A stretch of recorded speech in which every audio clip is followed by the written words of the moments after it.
I have fixed broken clocks for 40 years, and I can mend nearly anything a person carries through my shop door.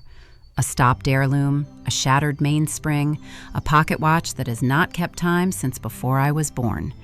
There is only one broken thing I ever met in all those years that I could not fix, no matter how much of my own life I poured into the trying. And that broken thing was my own brother, Ricky. I am going to tell you about the night in a hospital waiting room when I finally set down a tool I had been holding for 31 years. But first you have to understand what it does to a person to spend her whole life trying to repair someone who does not, and never did, want to keep time. My name is Joyce. I'm 63 years old, and I have run a little clock and watch repair shop on the main street of our town in Wisconsin for most of my adult life. People bring me their broken things and trust me to make them whole again, and most of the time, I can. I love the work. I love sitting at my bench under the good lamp with the loop in my eye, taking a dead thing apart down to its smallest wheel, finding the one piece that has failed, and bringing the whole quiet mechanism back to ticking life. There is a deep peace in it. But the trade also taught me the hardest lesson of my life, the one it took me until I was 63 to actually learn, which is this: some things that are broken can be fixed, and some things that are broken cannot. And the entire art, the whole of the wisdom, is in being able to tell the difference before you have given a thing your whole life. That shop is the great, quiet love of my life. 40 years at the same bench, in the same window on Main Street, where people have brought me 4 generations of broken time. The mantel clock that survived the house fire, the wristwatch off a grandfather's wrist that a grieving widow needs ticking again before she can let him go. There is no feeling in this world like the moment a dead clock you have nursed back to health takes its first breath and begins to tick again under your hands. It is a kind of resurrection, and I have been blessed to perform it 10,000 times. My Walt understood that about me from the very start, that I am a fixer down in my bones, that I cannot leave a stopped thing alone, that my whole heart is built to bring broken things back to life. He loved that about me. He just did not know, and neither did I, that the very gift that made me good at my bench was going to be the thing my own brother used to bleed me dry. The same hands that can save a clock can become the hands that cannot, will not, ever stop trying to save a brother. A strength and a wound are so very often the exact same thing, only pointed in different directions. If you have ever loved someone you could not save, ever poured your years and your money and your peace into a person who took it all and stayed exactly as broken as before, then I think you already know the particular grief I am about to lay on the bench. Tell me in the comments where you are listening from, and whether there is someone in your life you have spent too long trying to fix. I read every single one.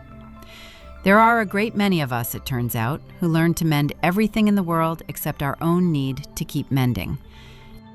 Let me tell you about Ricky, and let me try to do it fairly, because the easy version of this is a villain, and the true version is far sadder and far more useful.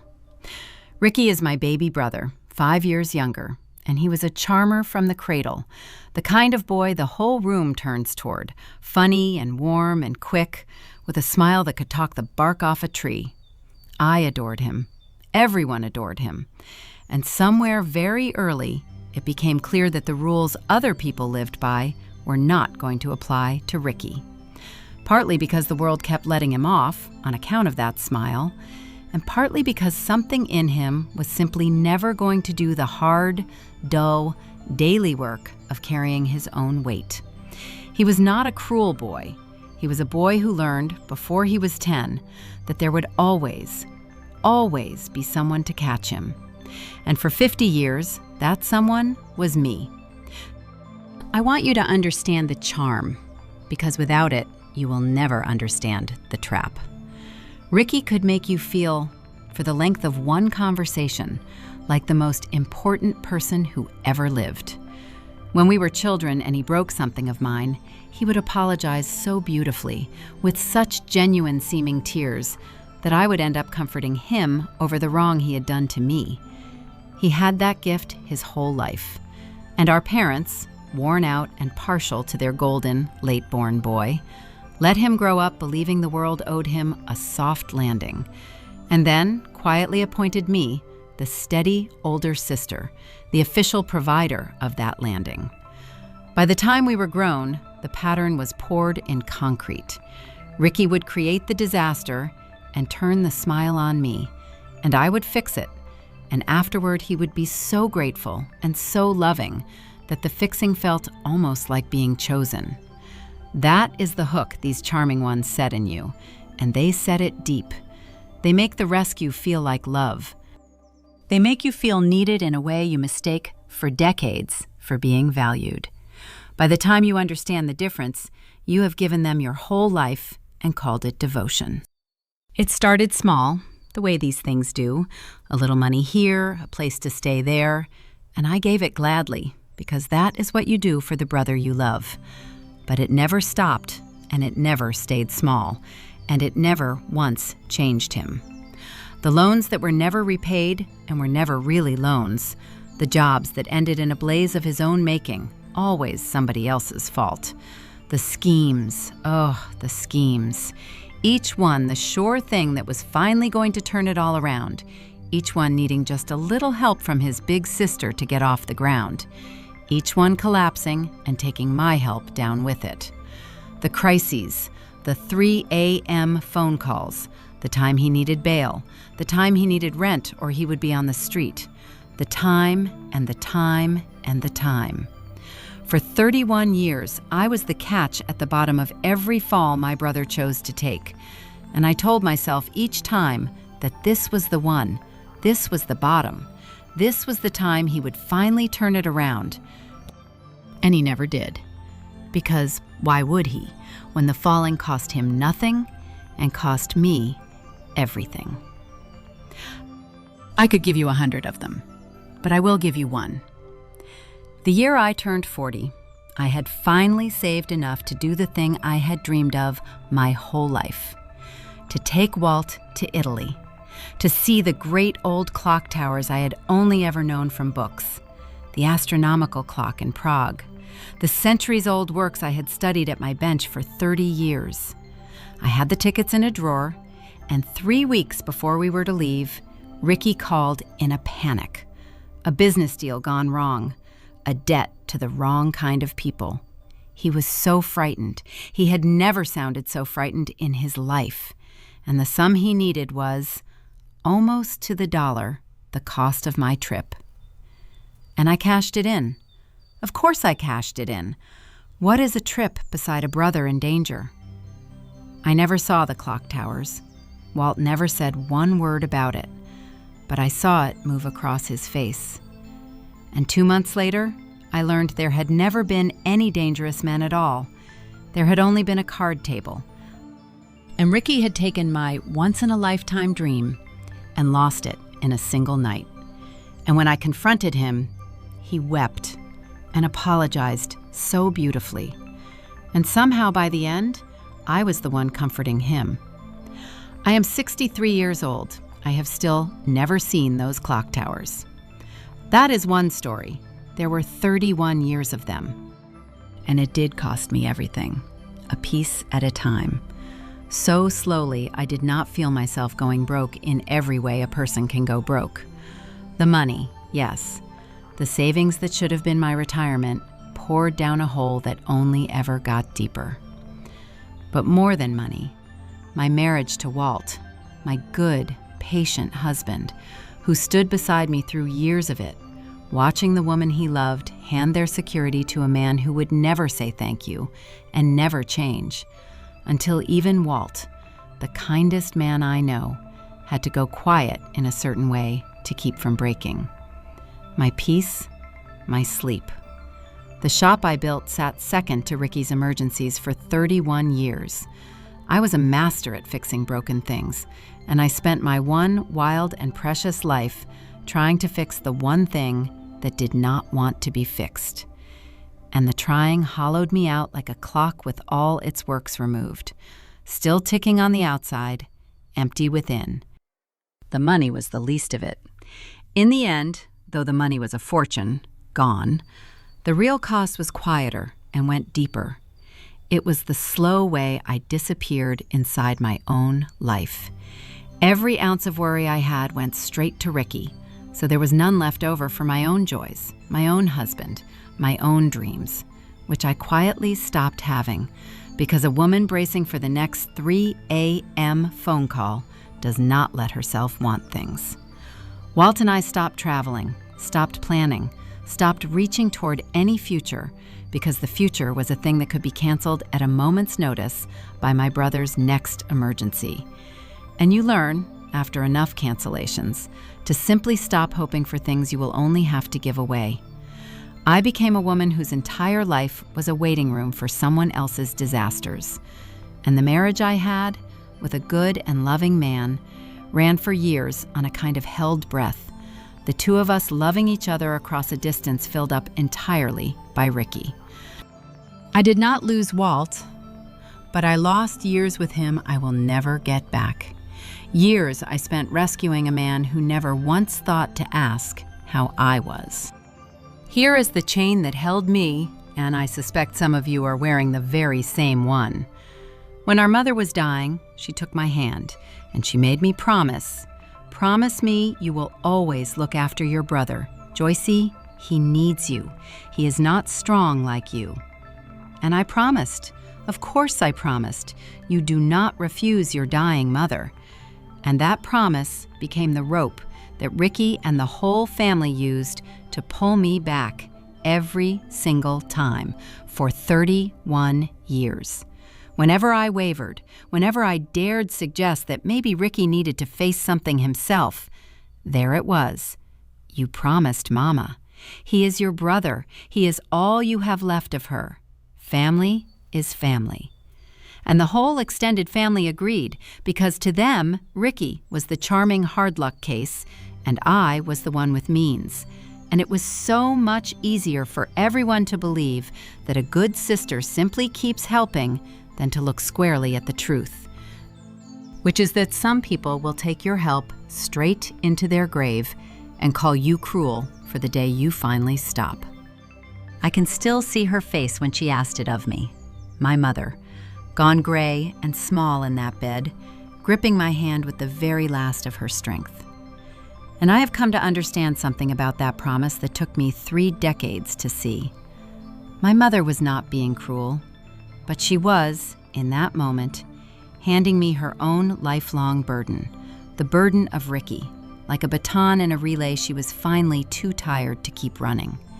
She had spent her whole life unable to let that boy fall, and on her deathbed, she made sure her successor was named.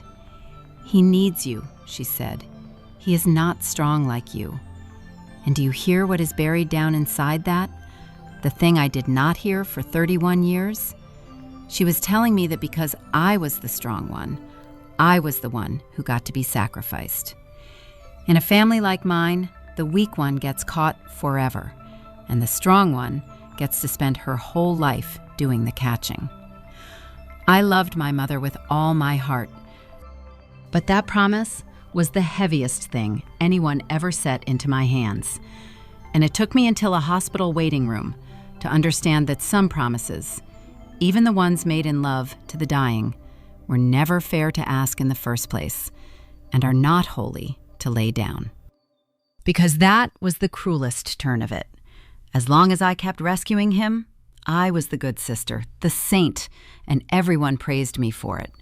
But the moment I ever hesitated, the moment I ever said, gently, that I was tired, that I could not do it again, suddenly I was hard, cold, unforgiving.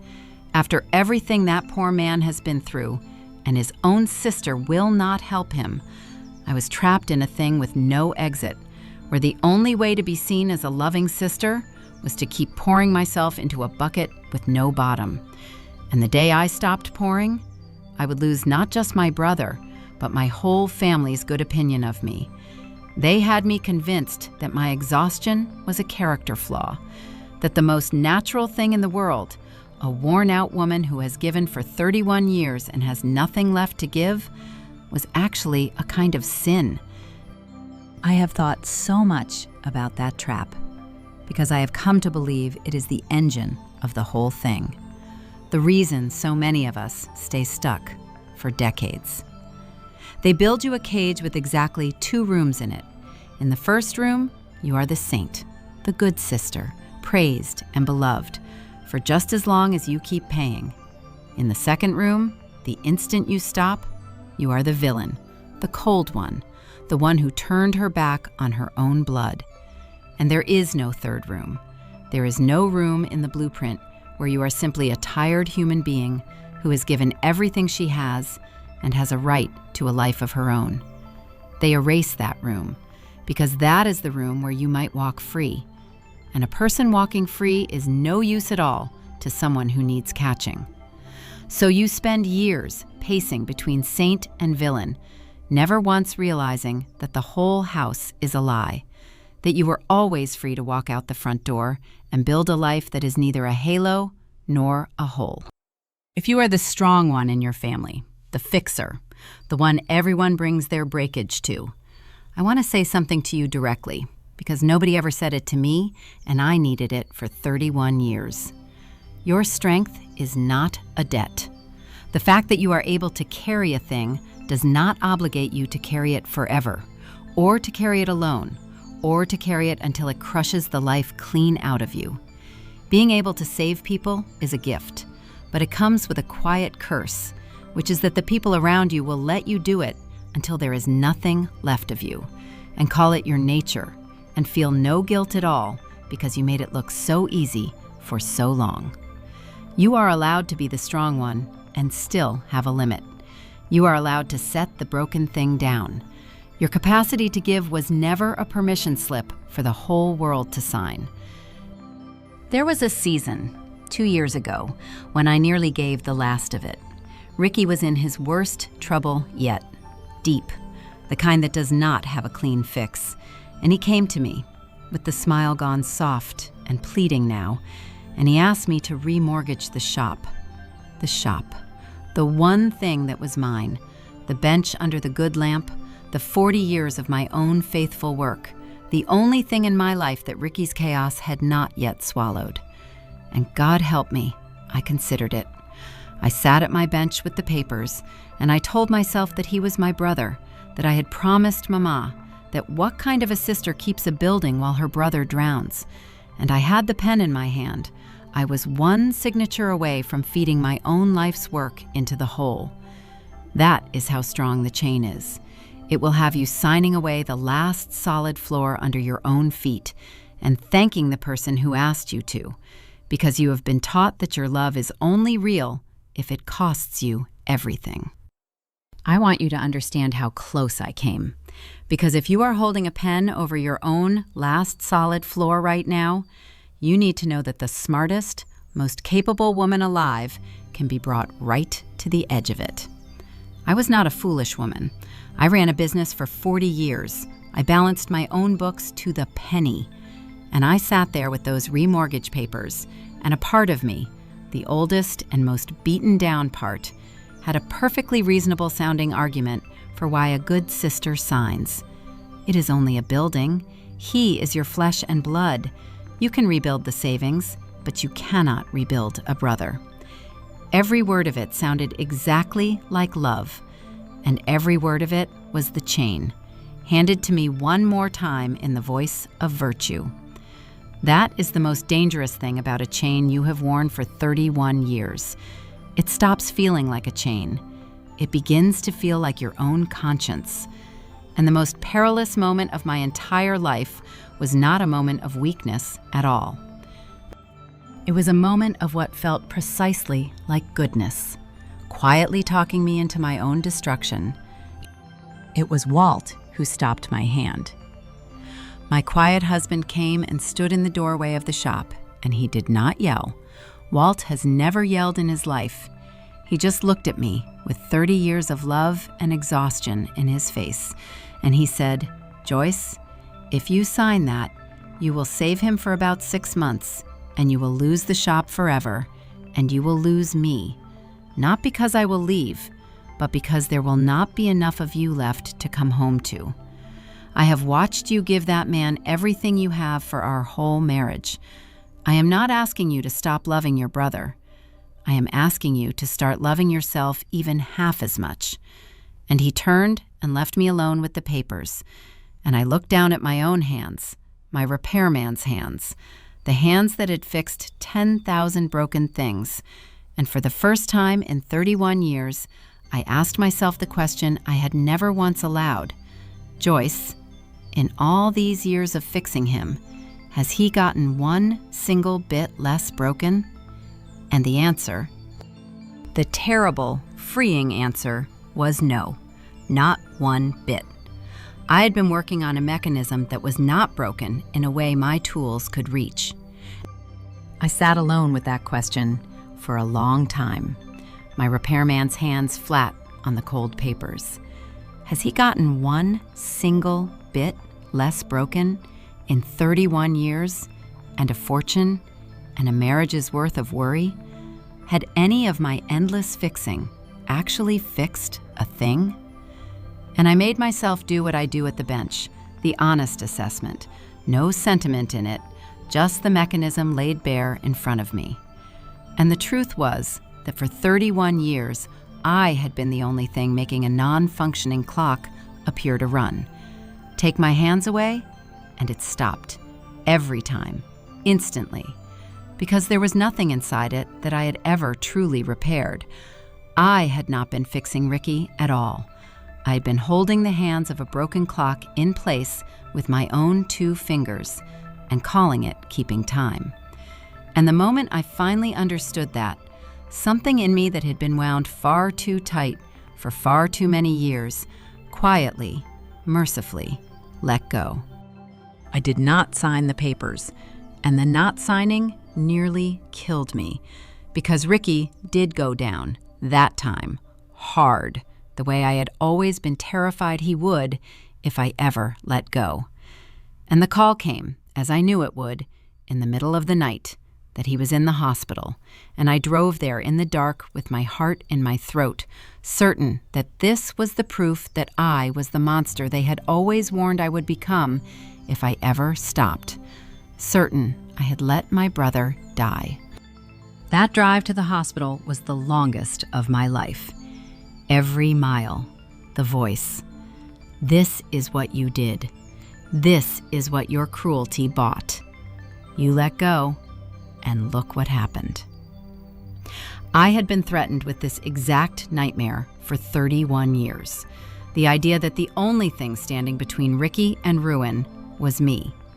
That if I ever once stepped back, he would die, and it would be my doing. And now, here it apparently was, coming true in the dark. And I drove the whole way, fully believing I had killed my own brother by finally getting tired. I want to name that fear out loud, because it is the one that keeps so many of us holding the bucket long past the end of our strength. It is the belief that we are the only thing between someone we love and the abyss.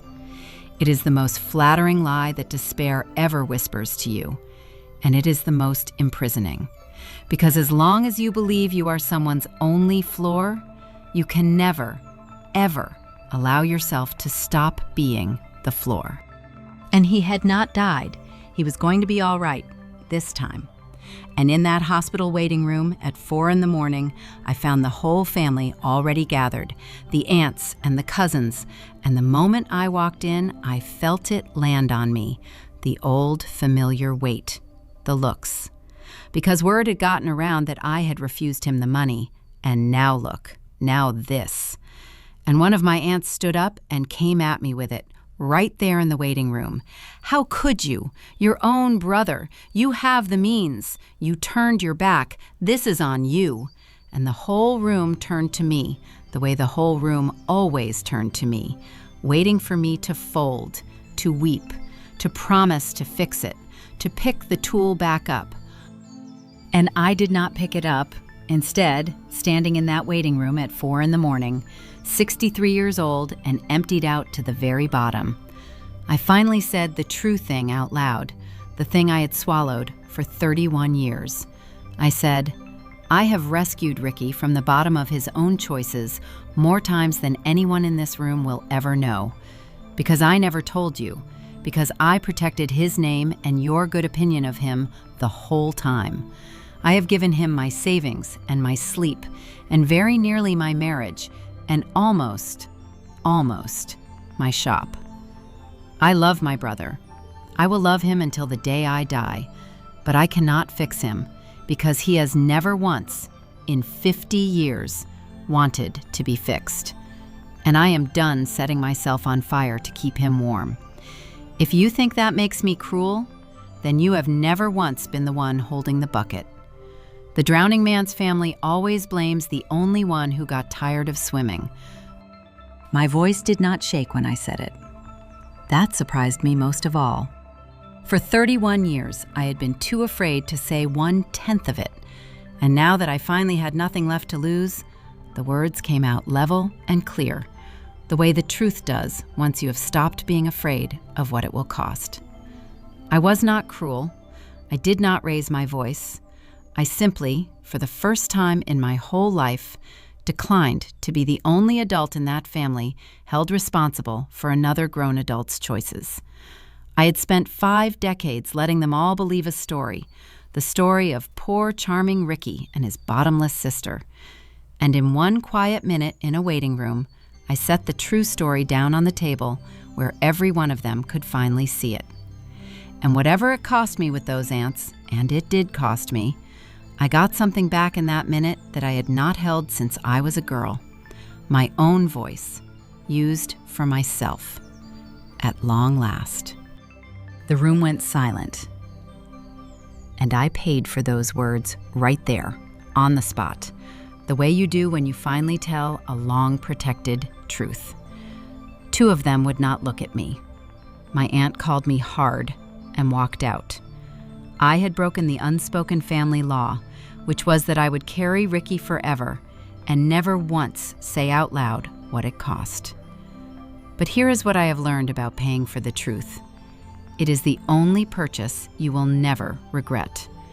Because when I walked out of that hospital into the gray morning, for the first time in 31 years, I was not carrying him. My arms were empty, and they ached from how long they had been full. And I stood in that parking lot and I wept, not only from grief, but from a lightness I had forgotten a body could feel. Now here is the part that is true and quiet, and not the tidy ending you might want, because real life does not always give you the tidy one. Ricky did not transform. Letting go of him did not magically heal him the way the movies promise, where the tough love is the thing that finally turns the addict around. Sometimes it does. For us, it did not. Ricky is still Ricky, still falling, still finding new people to catch him. And I have had to learn the hardest grief there is, which is grieving someone who is still alive. Accepting that I cannot save my own brother, that his road is his to walk, and that loving him and rescuing him were never the same thing, no matter how long I confused the two. But here is what did happen. Without me there to constantly patch over his choices, the rest of the family slowly, finally, began to see him clearly, began to feel on their own pockets and their own peace what I had absorbed alone for 31 years. And one by one, the looks stopped. And a few of them even came to me, quietly, and said, "Joyce, I had no idea. How did you carry this for so long?" The truth I paid for in that waiting room did not fix Ricky, but it set the record straight, and it set me free. And it turns out those were the only 2 things in the whole mess that were ever actually mine to mend. They do not have a casserole for this kind of grief, the grief of a brother who is still alive. When someone dies, the town comes. They bring the food. They say his name out loud. You are allowed to mourn in the open. But when you have to let go of someone who is still walking around out there, still calling sometimes, still your brother. There is no funeral, no permission, no soft place to set the loss down. You grieve him in secret, the living brother, the one you could not save. And you grieve him twice over, because you also grieve the sister you might have been if you had not spent your one life trying to be his floor. I have made a kind of peace with it now, the bittersweet kind, the only kind that was ever on offer. I still love Ricky. I will pick up the phone the day he is ever, truly, finally ready to be mended, the same way I would clean and repair any clock somebody at last brought to my bench, honestly wanting it to run. But I will not hold the hands in place for him anymore. I will not be his works. If that man wants to keep time, he is going to have to find somewhere down inside himself a mainspring of his own. And there is Walt. The marriage I very nearly fed into the hole came back to me. Or rather, I finally came back to it. With my arms at last empty of Ricky, there was, for the first time in our long marriage, enough of me left to actually come home to, exactly the way Walt had said there would not be. We are old now, the two of us, and we did finally take a trip. Not to Italy, my knees are not what they once were, but to a little clock museum 2 states over, and Walt held my hand in front of a 400-year-old tower clock that still keeps perfect time, and he said, "Quiet. Look at that, Joyce. Somebody wound it right and then let it run." And neither of us said another word, because we both knew he was not talking about the clock. The years I lost with that good man, I cannot get them back, but the years I have left, I am spending with him, present, finally, all the way home. That is what was waiting on the far side of setting my brother down, not a fixed Ricky, a returned Joyce. I fix clocks for a living, so let me leave you with the truest thing the bench ever taught me. When someone brings me a clock, the first thing I have to determine, before I fall in love with saving it, is whether it can be saved at all. Because there are clocks with a good mechanism that has only gotten dirty or worn, and those I can bring back to perfect time, and it is a joy. But there are also clocks whose mainspring is shattered at the core, whose every wheel is stripped, and you can spend a lifetime and a fortune on a clock like that, and it will never, ever keep time. And the saddest cases I ever see are the people who cannot tell the difference, who pour their whole lives into a thing that was broken past mending, while their own clock, the only one that was ever truly theirs, runs quietly down to nothing on the shelf. You cannot make a clock keep time by loving it hard enough, and you cannot save a person who does not want to be saved, no matter that you would give your very life to do it. If you are pouring yourself into someone who has stayed exactly as broken as the day you started, I am 63 years old, and I am here to tell you the thing nobody told me. Loving someone and saving them are not the same. You are allowed to love a person with your whole heart and still set them down. Setting them down is not abandoning them. It is finally admitting that they were never yours to fix, and picking up, at long last, the one precious mechanism that always was, your own. Wind your own clock. You have so much less time left on it than you think, and you have already given too many of its hours away.